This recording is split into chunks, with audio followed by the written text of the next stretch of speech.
So tonight, this is actually being recorded for a podcast that I do along with a partner of mine called Evan.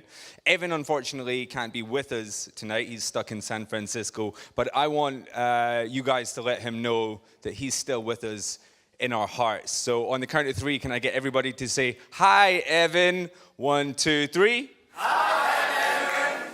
He's gonna love that. Before we get into the theme of tonight, the dictatorship of art, I think it's important we just kind of, first of all, make sure all our mics are working, and secondly, introduce ourselves and just kind of try and give a really brief idea of who each of us are. So if you could all just take a couple of lines and introduce yourself and maybe just kind of say, you know, kind of a little bit about what kind of art you make. So my name is Vanessa, Miss Van. I'm painting in the streets since I'm 20. So it was 25 years ago. And I'm really happy to be actually back on walls for this festival. I haven't painted a wall for 3 years. So it was quite of a challenge for me to come here. And I'm actually very happy about it. Great. And I want to get into the 3-year gap in a minute, but let's go over to Crystal. I just wanted to get an idea, mainly for the listeners, to understand whose voice is who.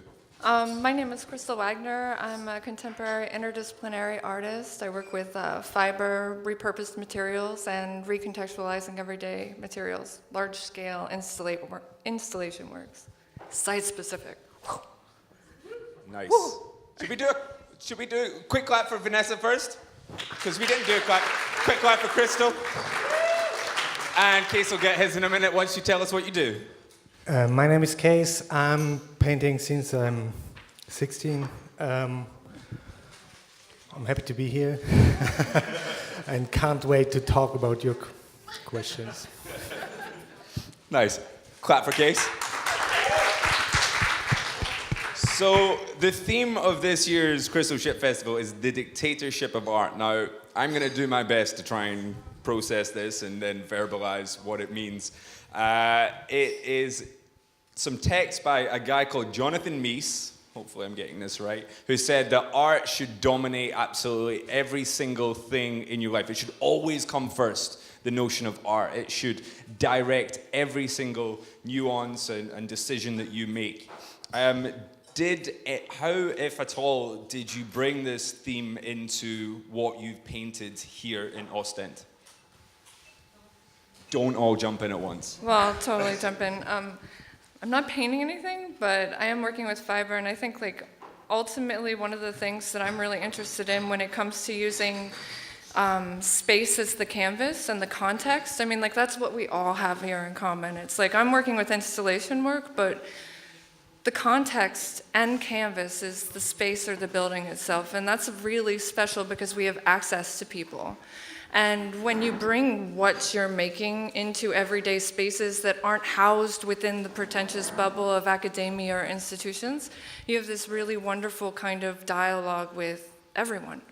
You know, and that's one of the things that I think about when it comes to that. I'm so freaking serious, I'm so sorry.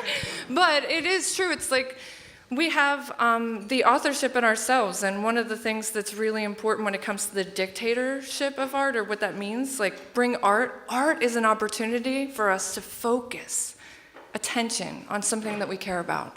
Every single one of us are painting or making things in the vein of things that we are interested in sharing, care about stylistically, conceptually, and all of those things can be highlighted and amplified through our focus. And art is the lens, it's the focus. It's, yo, check this out.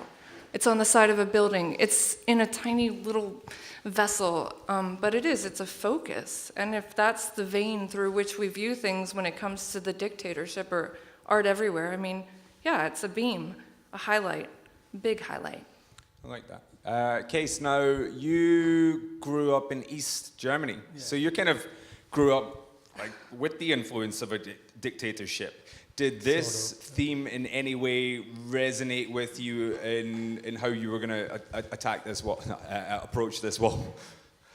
So no, I don't have appeals here. So we had appeals in back in the days when I was young. I grew up the first like 11 years was GDR, and there's a socialism dictatorship.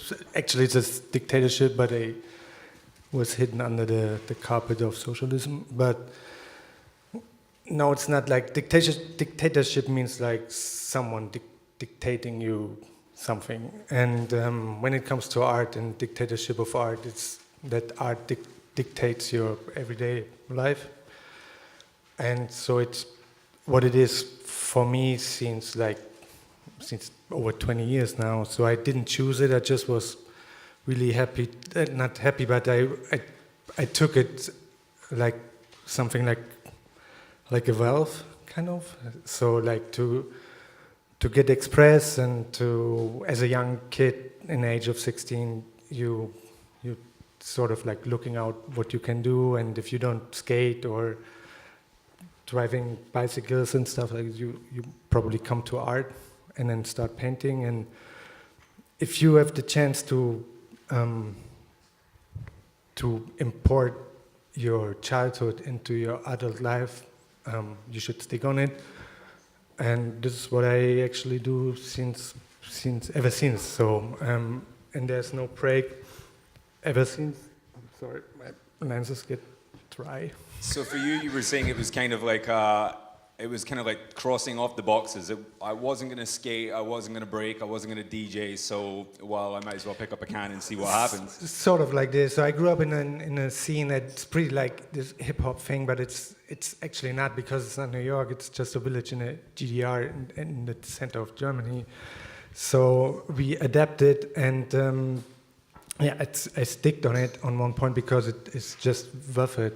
And like this wave turns into like an endless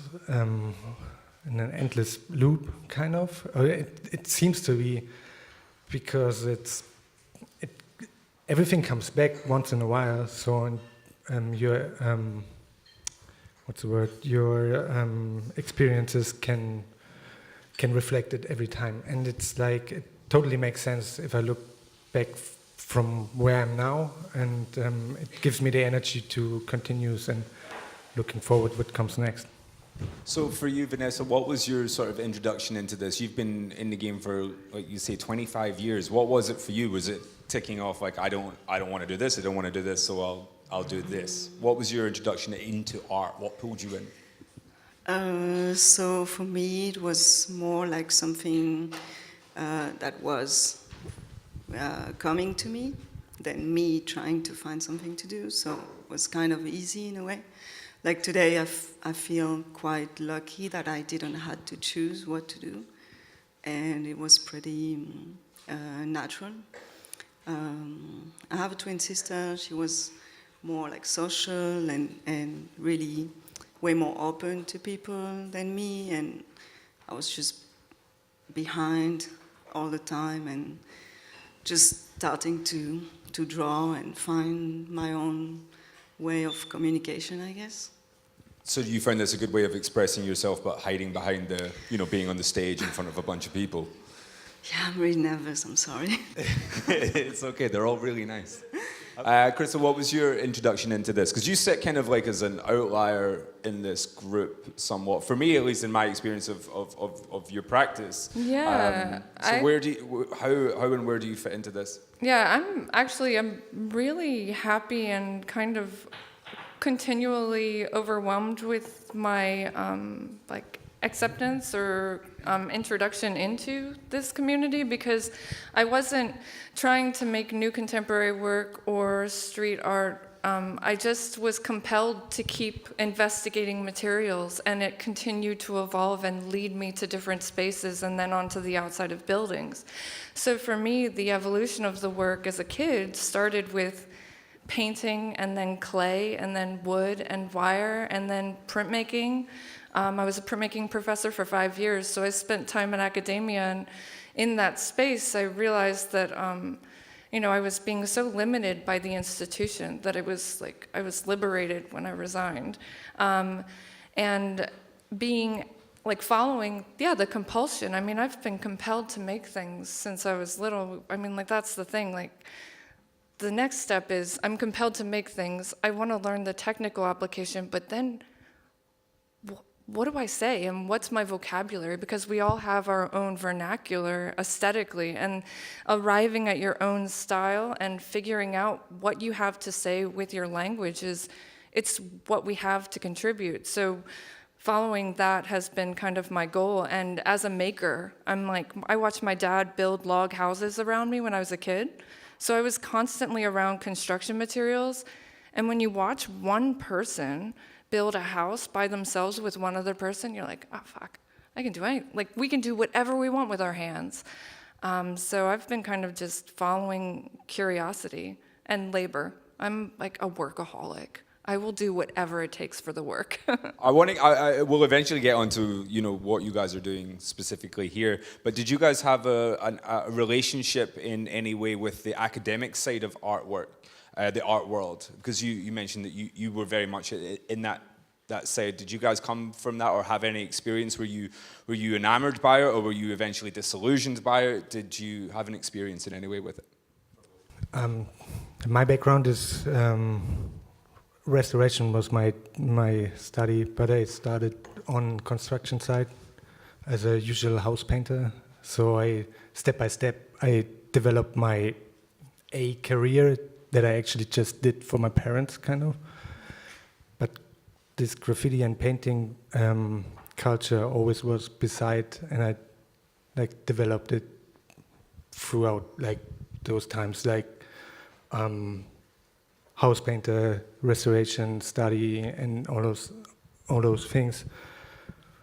Yeah. Did it come across as a trade for you then, rather than something else? It was more just like a practicality. No. First of all, it was like a practicality things, like just get the parents happy, and then it turns out into you can learn something out of it, and you can actually use what you learn. Of course, I tried to get into visual communication, sort of art-related studies and treatments. For some reason, it doesn't work out pretty well, so I came through this restoration thing, which turns out nowadays getting a sense of materials and stuff and techniques is more worth it for your I don't know, whatever material you choose, you can talk about something about it. And this is pretty if I look back, it's a good thing that I took this choice. So Vanessa, did you? I studied for 4 years at university, but I started to paint in the street at the same time. So I just knew what I wanted to do, wasn't studying really well. And now I feel the need maybe to go back to something a little bit more academic sometimes, but at least it's my choice now. As an artist then, did you find it tricky, you wanted to create an image and you had a thing going, and then suddenly you were hit with this oh, by the way, you're going to have to try and academicize this, you're going to have to theorize this, you're going to try and you're going to have to validate what it is that you're creating through something that people can hold on and put into words and find tangible. Did you ever find that as a problem, where you're just I just want to create these things? No, I think I was always using my failures, what I was missing, trying to use it as a positive thing to actually make my own, create my own style on top of my failure, I guess, or the lack of technique. And now I'm trying to still do the same. Instead of copying something, I have references, but I kind of prefer not to look at them and make it maybe less good but more personal. I think doing something really personal was always my first preoccupation and my focus, also because of my twin sister, I guess, I don't know. How does that feel then when you're in the completely like impersonal space of the public domain? That completely like it's the exact opposite of what it is that you're maybe feeling. Say again? You say that this is like a personal thing for you, but then you're also out in the most visible, most public space where you're kind of, your heart is on your sleeve. Does that carry a kind of vulnerability with it?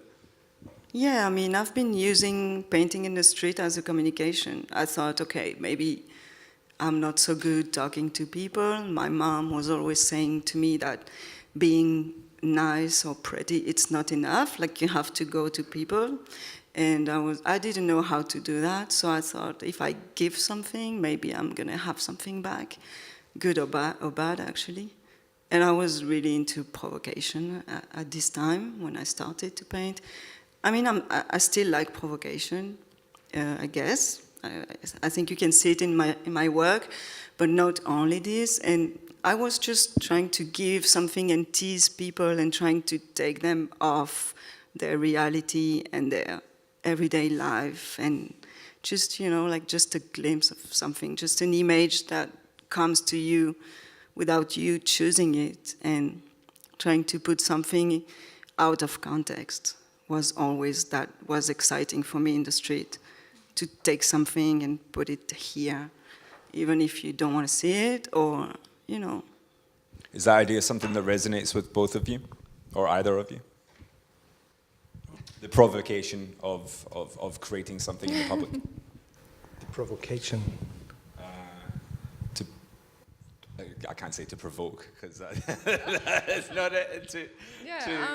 I definitely think so. So many things resonated with me because, like, one of the things that I really appreciate about the public space is evoking a sense of wonder, because, like, we can provoke change, but we can also evoke change through inspiration and curiosity. And like I always go back to that, but that same kind of sense, like when you inject something that makes someone look up, and it just takes that. It just takes one moment for them to look up. And I'm creating these exotic pseudoscapes, that encompass buildings or the insides of spaces. And I was working ultimately to get away from the digital binary technological rhizome, like what this moment is in the 21st century, like as a reaction to that. Like, what happens if you have to walk through the dimensional space, and what about our physiology and our physical sense of self? And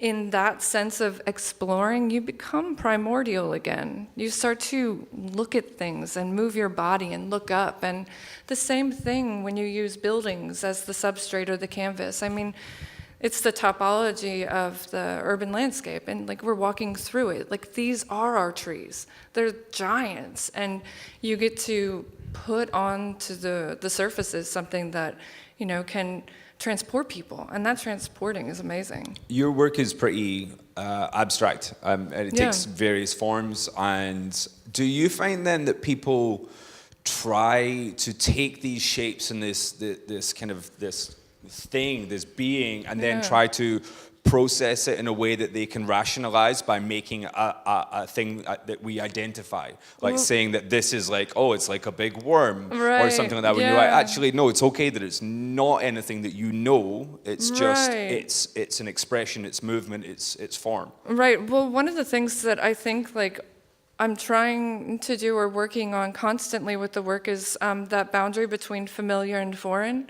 I recognize that there are things that reference insects or leaves or cellular patterns, micro, macro, but people want to anchor something because it's comfortable. But if it feels familiar enough that they'll suspend their disbelief and they'll go with it. But some of the challenges, even here with my amazing volunteers that have been incredible, things that really can be, can affect me is if somebody comes up to me while I'm working, because I work intuitively, so I show up on site and I have no plan and it's a freestyle through space. But if someone comes up and says to me, "Oh man, it totally looks like a whale right now," I'm like, fuck.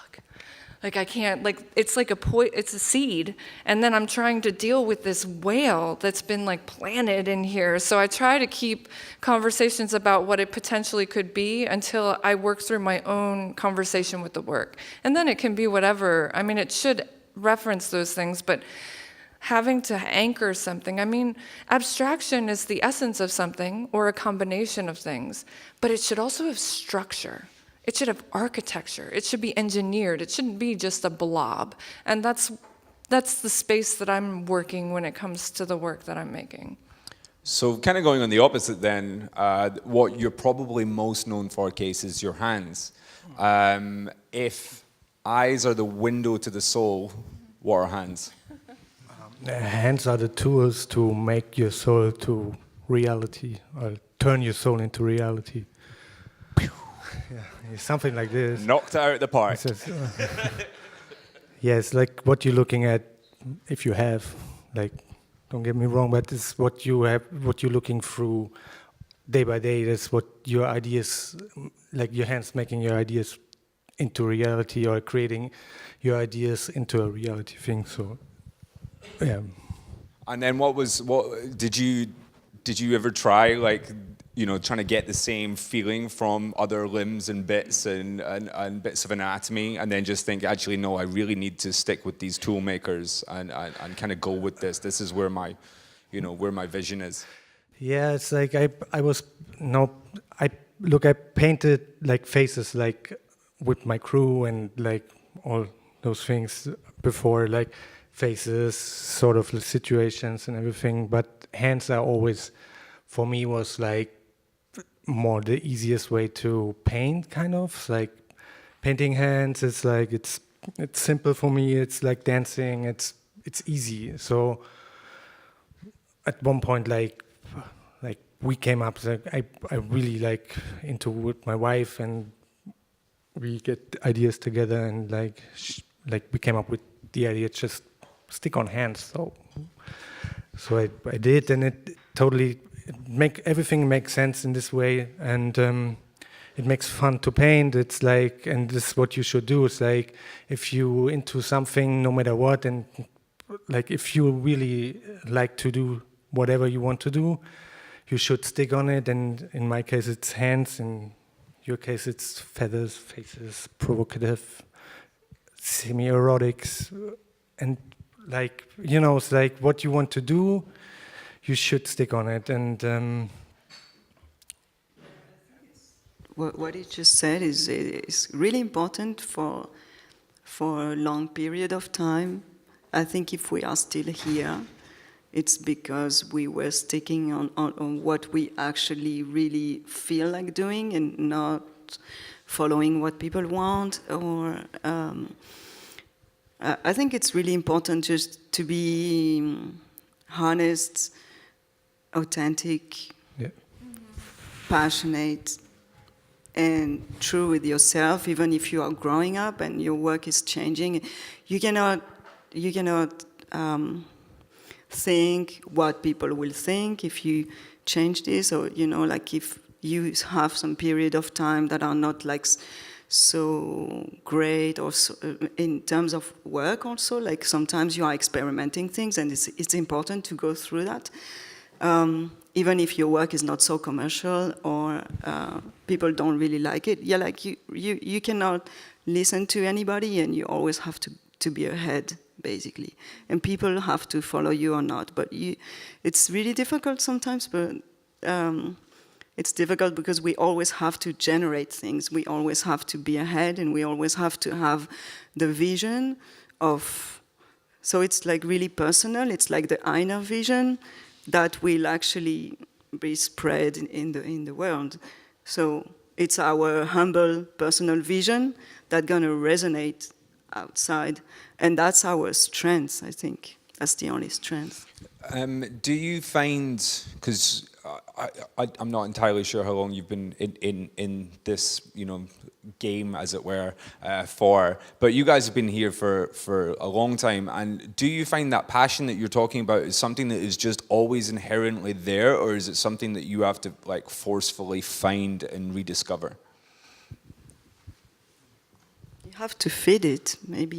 You have to be receptive with everything around you, I guess. I've had people ask me, I mean, I've been making work obsessively forever, but when people ask me, like, how do you keep generating, like, and it's like, I'm not waiting to be inspired to work. I mean, I think that's like an adage that we all hear, but it's like you're compelled to make the work. There's like you're compelled to do it and continue making the work. And it's about, I love what Van was talking about, like when it comes to authenticity, because all we have to contribute is who we are.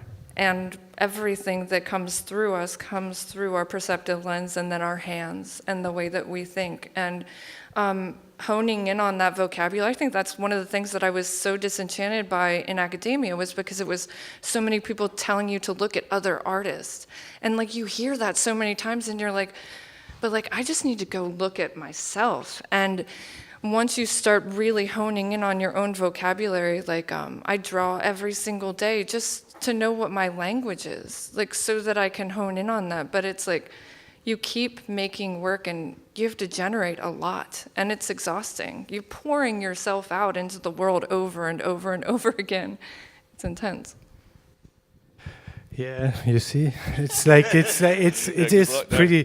pretty much like this.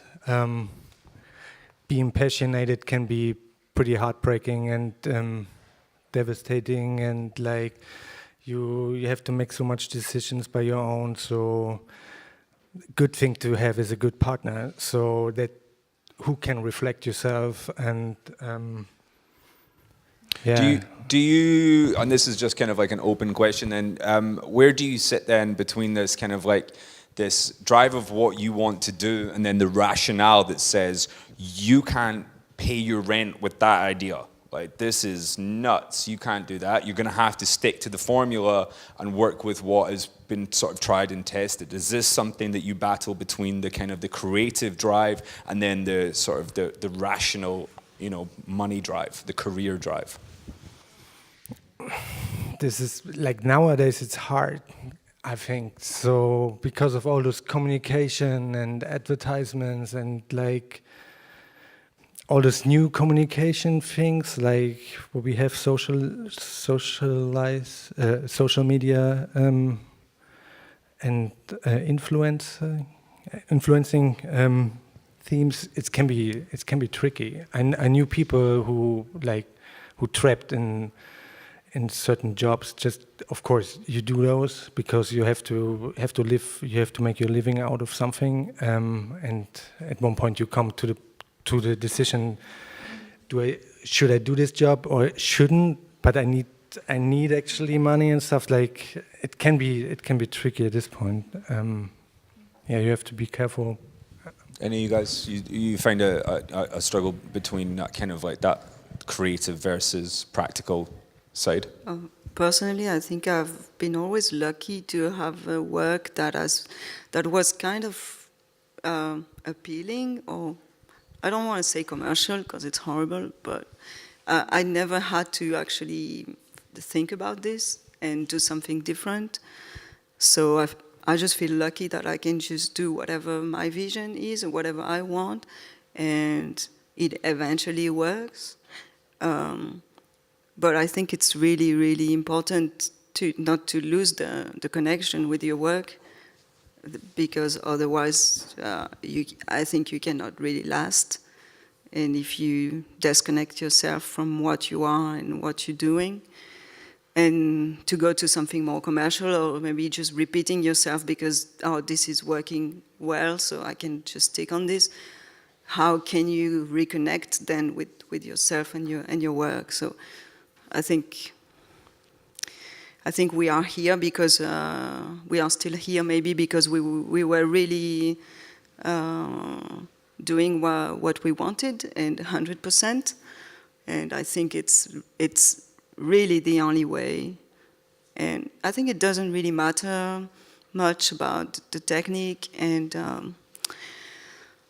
I don't know, like what people do and the influences. At the end, there's so many things going on right now, so many artists coming from anywhere and doing murals and whatever, like just showing off. That I think that the only amazing thing you can do is being yourself, and this is the only way it could be just you doing that.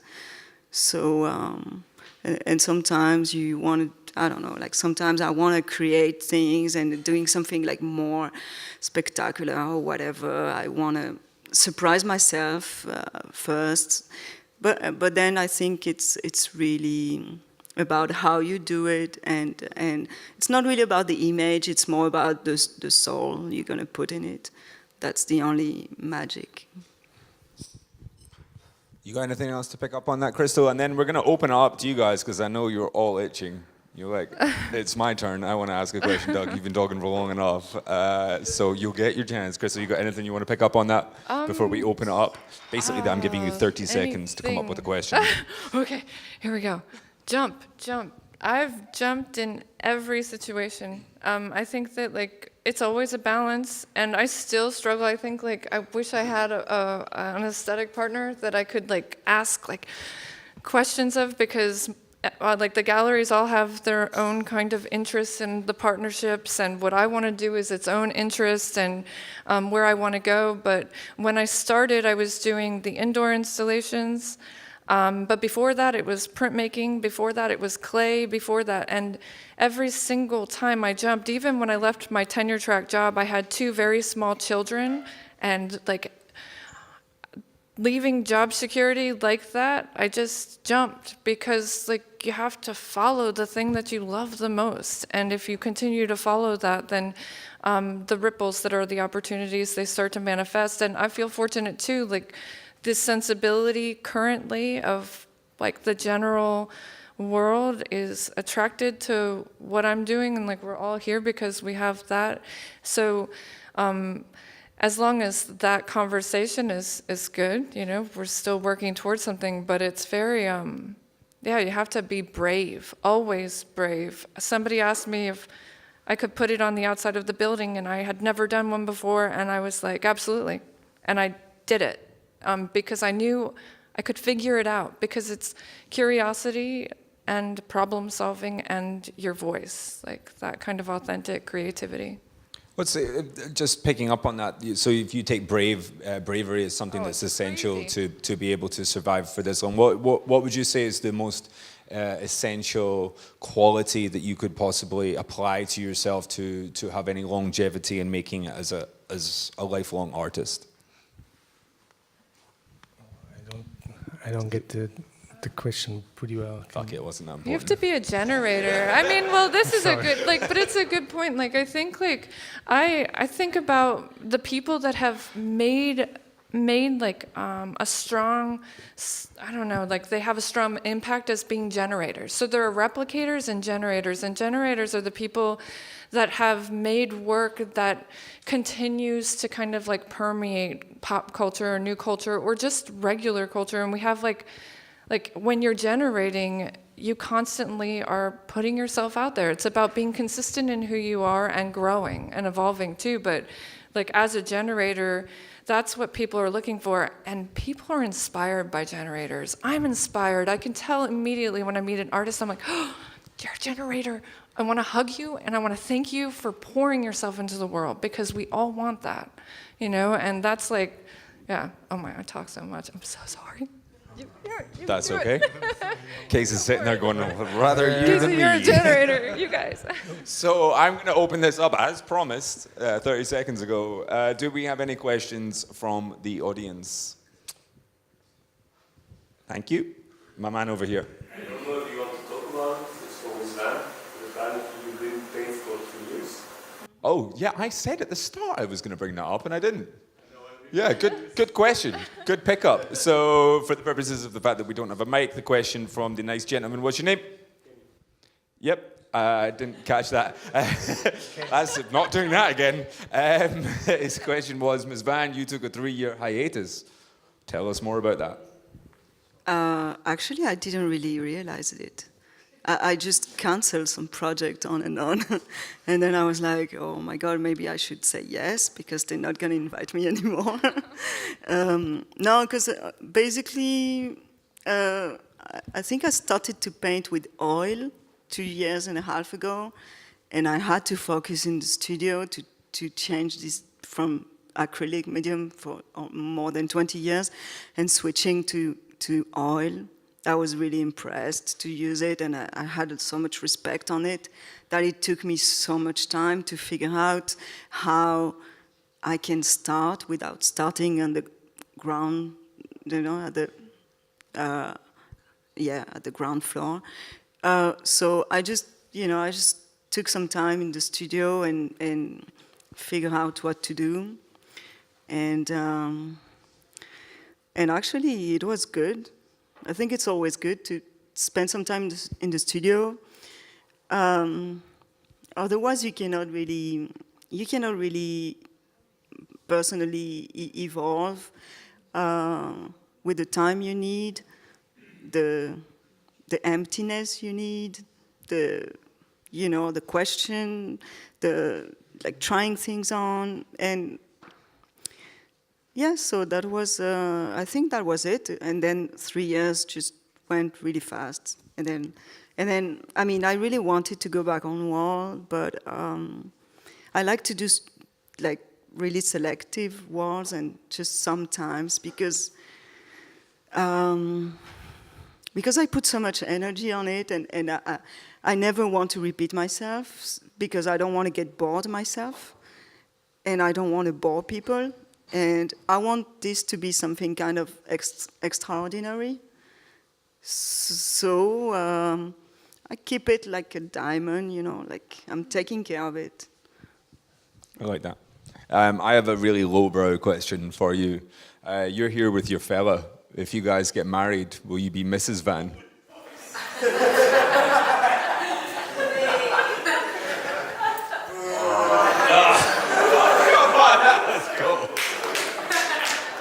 Close, yeah.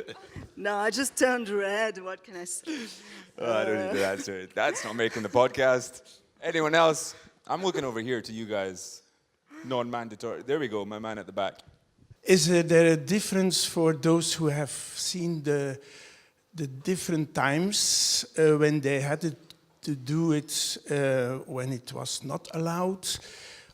Give it a rebellion, feeling like a punker who was playing in a casino to make noise, like Arno here in Oostende. So is there a difference by performing when you do it allowed by community or when it was forbidden? Yeah, do you get a different feeling from when it's sanctioned in a festival to when you were doing it in the street 20 years ago? Sure, in the street there's dark, and then on the festival you painting at daylight. So that's the main difference, and the rush and the time frame. So, and it's not allowed, and it's allowed, but it's actually the same because you put paint on a wall in a public space.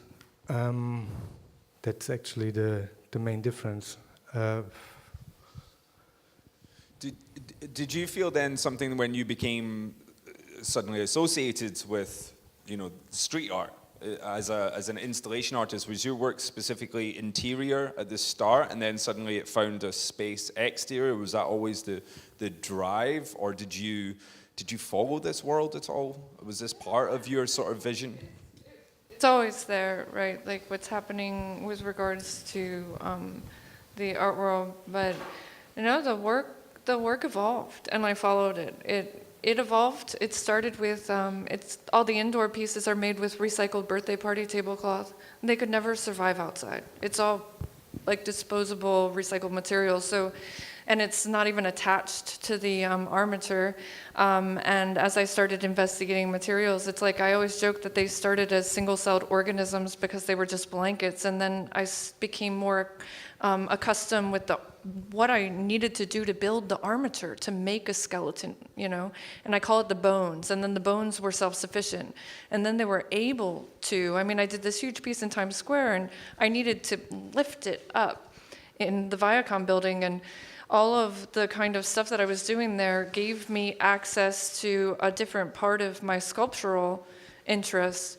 So they became, self-sufficient, like skeletons, and then they could go outside. So they evolved to the outside. And I have a different experience completely because I need to meet with architects, engineers, and historic foundation before I even start the process of thinking about putting one of those pieces on the outside of the building.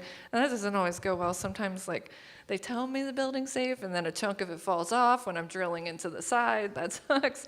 But it's, I need the permission because it's an object, and it's a huge object. And fortunately, because of the way that I'm building them with the cylinder infrastructure, and the kite fabric is what's on the outside of them, they're light enough for me to manage without huge industrial fabrication, which gives me access to the street art scene in a way that public work that's made with huge budgets doesn't. So something the scale of what I'm doing, $500,000 if it's done with steel infrastructure and fiberglass shelling, but it's just kite material and, hex netting. So it's like... And then a little chunk in the back pocket. Yeah, what? Yeah. But it becomes, it's an interesting... Can I do this? Can she do it? Will she... I was in Poland and they were like, will she crush the baby skull? And I'm like, I'm not going to drop this on any people, I promise. But it's a huge object. Did you guys, going on that same question but flipping it, because it was you from the inside coming out, did you find it tricky traversing going from the outside to the interior, becoming a studio artist, a gallery artist? Was that a battle for you? For me, it was quite natural, I think. I'm a painter first, so inside, outside. There's some different consequences, but I don't know. I think I think I'm too old school for this conversation. So. Sweet.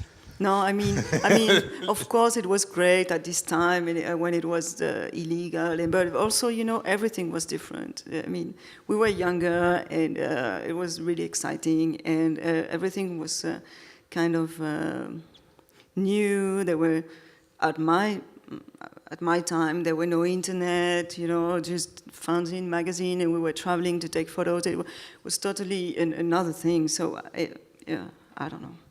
Yeah, I'm an old lady now. Similar thoughts? Yes, for sure. So you, like from my experience, it was always a challenge to spray can as a tool, painting walls and keeping energy or within lines and all of this body language while painting. It's also, it was a challenge back in the days for me is how to paint as small as possible, and this curtains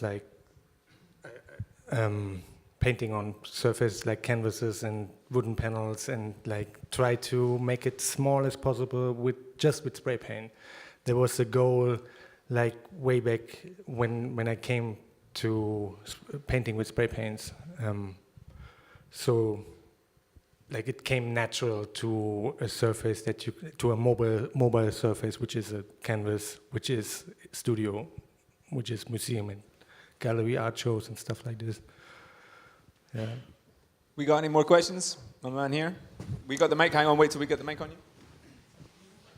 Do you all Hello. just carry, or do you suffer from the burden of perfectionism? I'm going to try. Do you suffer? How much do you suffer from perfectionism? Do you need everything to be exactly as it is in your head to transfer onto there? Do you have a point at which you can say this is finished, or do you want to continue adding and going and going and going? Yeah. I think that's picking up. He gave me a sort of. I think that's the source of the energy. So I think so. You're suffering of perfection is the source of the energy for the next and the next, and then ongoing next. So it's like a circle, kind of. So your ideas growing out of during process of creation, the next idea is coming up, and then you talking probably with people if you do collaborations, or like if you into this communication, like it's an ongoing thing. So I wouldn't say it's suffering. It's like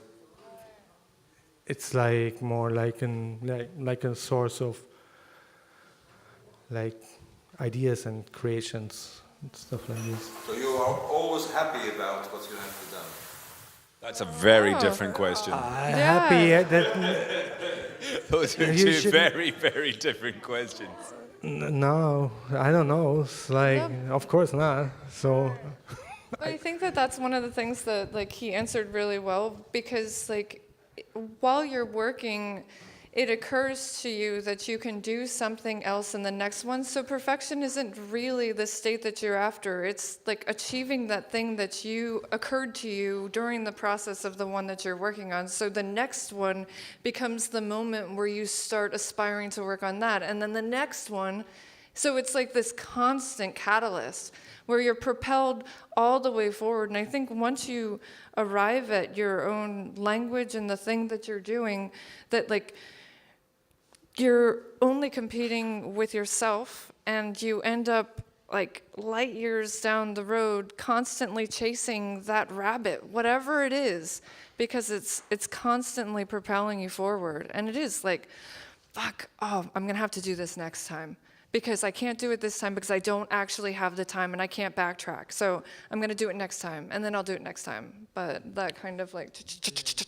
Do you guys find yourself in these challenges then saying, like, there's a part of you that says there's no way you can do that, and then it becomes an internal competition? Or is it like, you can do that automatically and now you need to do that? Is there a fight within you of those bigger walls, projects, or things like that, where you have to overcome something? Or is it more just trying to match up to your own expectation of what you can do?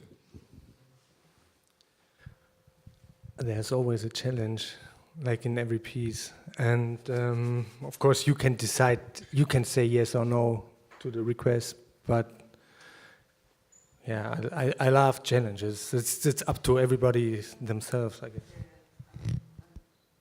I think there's time you have to push yourself, and there's some time you also have to let it go. So I think the difficulty is knowing when to let go and let everything flowing, and when to push more. I mean, that's my personal intern conflict. We got anyone else? Oh, hello. Hang on. No, it's for the podcast. Remember, we're recording this. This is going to go on the internet. Okay, I'm just wondering, and I would like to hear of each one of you one word or two words. If an artist, a beginning artist, asks you for advice, what would you tell him or her to keep in mind? One or two words? One or two, yes, or three. You're allowed three, up to three. No. Dedication, passion, hard work, obsession, I don't know. You started off on one and you were doing great. And then you just thought, you know what? I'm just going to push this a little bit. See if she's annoyed yet. There's 4. Crystal, you can have a whole sentence. Okay, a whole sentence? For real. I love that adage that's like, you have to put the oxygen on yourself before you put it on someone else, and in that way you can help everyone. I think that sometimes we tell people not to be selfish with themselves when it comes to being a creative individual. It's like, we forget that. So just know yourself before you say anything. Learn, or spend your life learning yourself, because that's first. You know, like, who you are is first, and then the art comes out of that. And I mean, it's a quest forever, but that was like 10,000 words. That was definitely more than 4 I words. failed. I tried to It's count it at the perfect. start. I was like, I'm Perfect. going to get her on this. I'm Oh going my to count God. these words. You guys muted that Nope. like after word 3. So Yeah. Oxygen Okay, mask. we got advice. I don't know. It's like, as long as you don't hurt nobody, and even if everybody tell you you do it wrong, but as long as you don't hurt nobody, you should stick on what you have in mind and continue. And I think, Great. Yeah. Anyone else itching? Oh, we were so close, guys. We'll do my man here, and then we'll wrap up. People have beds to get to. Sorry for my English, but when you are working on a wall is part of a building is part of the street and the environment. When that wall is part of a building who is saying nothing, I mean banal architectural building, then you do it for the street and the environment, I think. Ooh, it's a good question. Where does the architectural value, the historical value of this building play into when you're creating something upon it? It's not even the building. It's like it's everything where you at. It's the place where you paint. It could be the building, depends on the building, but it could be also people who runs it. Is it a shelter in it, or is it whatever it is?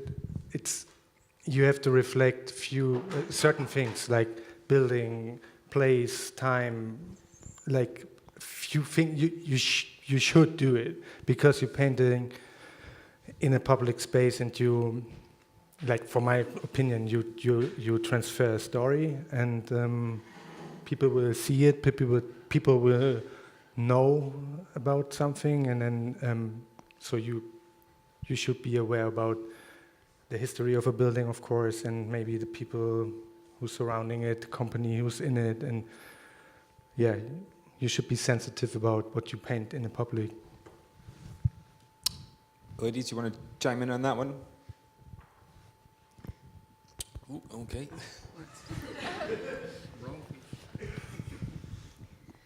Are we done? Oh, okay. I can contribute. I was hoping to go out on a real punch. One of the things that I'm constantly thinking about when I'm working on historic buildings, because it is a strange thing to have this biomorphic, large-scale, abstract work that is growing like a virus through it, and it is a dialogue between the architecture and the organic forms, and that's the conversation that I'm interested in. So it's really important to me when somebody approaches me, the first thing I say is, what does the building look like? Because it is that conversation, the canvas is the building. So, and I love that the dialogue can generate conversations about it. And beyond that, it also, I mean, what happens with historic buildings that maybe end up getting walked past every day because maybe everybody there has seen it their whole lives, and the second an artist puts something onto the building, again, it's like it draws focus and a beacon again, and it's a celebration in a sense of the building in a way that it maybe missed a moment because it had been there for 20 years. So it brings it back, you know, around and freshens it up in some ways, like a breath of fresh air. Yeah.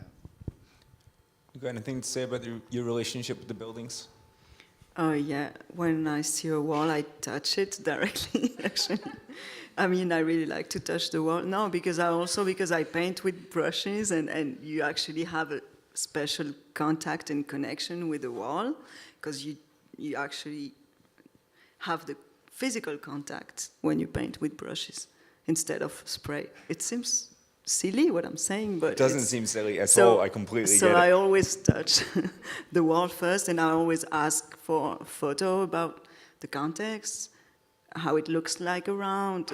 For example, the wall I choose here, I don't know, like I was a little bit picky and asking many things, because I need to know a little bit if it's a busy street or not, what kind of house is it, what's around.